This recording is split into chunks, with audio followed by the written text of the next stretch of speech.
আজকে লাল লাল ডিম কারি করব। ডিমগুলো সেদ্ধ করে নিয়ে নুন হলুদ আর একটু কাশ্মীরি লঙ্কা দিয়ে ভেজে নিয়েছি।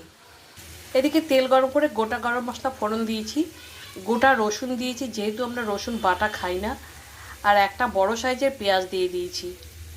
এখানে আদা, কাঁচা লঙ্কা, টমেটো আর সমস্ত মশলা, লঙ্কার গুঁড়ো, ধনের গুঁড়ো, জিরের গুঁড়ো, নুন, লঙ্কা, হলুদ, স্বাদ মতো চিনি সমস্ত দেওয়া আছে। এই বেটে রাখা মশলাটা এবার পেঁয়াজের মধ্যে দিয়ে দিলাম। মশলাটা এবার ভালো মতো আমি কষিয়ে নেব।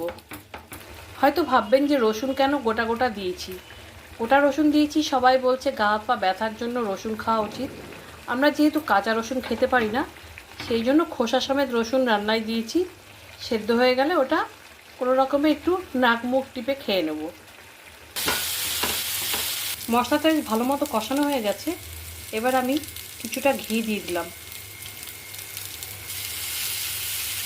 এবার সমস্ত ডিমগুলো আস্তে আস্তে ছেড়ে দিলাম। খুব সাবধানে মশলার সঙ্গে আমি ওলট পালট করে নেব।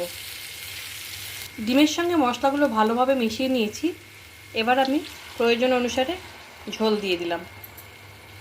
ডিমে যেহেতু আলুও দেবো, সেই জন্য ফ্রাইং প্যানে আর ধরছিল না, আমি ওই জন্য কড়াইয়ে ট্রান্সফার করে নিয়েছি।